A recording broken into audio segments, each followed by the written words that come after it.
Hey, Mark here, speaking to my wife, the mermaid, Kylie, right here, and this is part of the Conversation with the Mermaid series.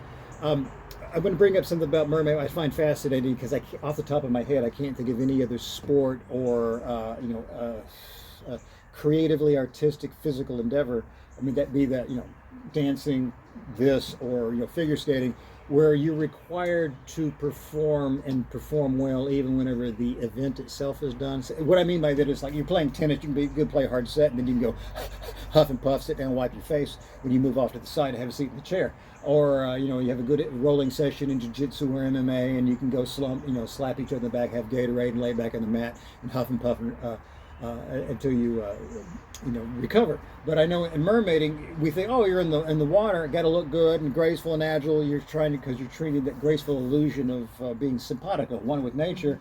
But this is even. But the performance, once you start popping out of the pool, even moving up to the side, you're not done. You're still on, right? You're still on. You got the tail on, you're still on stage. So you got to make sure that you're trying to present yourself well. Like even getting into the pool, you can't just belly flop into the pool. You got to make sure that you get into the pool with grace.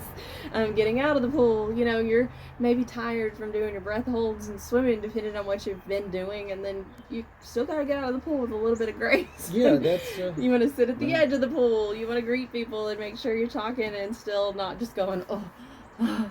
And don't show you're tired. You still want to be presentable. Yeah, as a mermaid. I think that's interesting because I can't think of anything else where the athletic endeavor requires you to have the aplomb and poise of 24/7. I don't know, in your conditioning stuff, you address even down to small things that aren't really usually covered. I'm like the muscles, the serratus anterior, which are the ones, if you think about it, if your arms are completely extended and you're pushing away from, like that, then you continue on and push out even more that's keeping you elongated. So a lot of people get out and kind of lean on a shoulder and let that shoulder goes up and all this, but you're talking about how to learn to always keep these elongated out where your posture is there, not to walrus is the phrase for it, where that's even harder if you just done a really athletic session. Right. Underwater, holding your breath with your legs essentially tied together, and then you're supposed to come out of the water and look like that's a piece of cake, man, because your job is to look like and make it look easy. A mermaid. Yeah, exactly. A mythical creature. I find that absolutely fascinating. Where every other sport, we're all just dragging around, cutting ourselves some slack. Whenever you think, yeah, it's time on the court, you're done.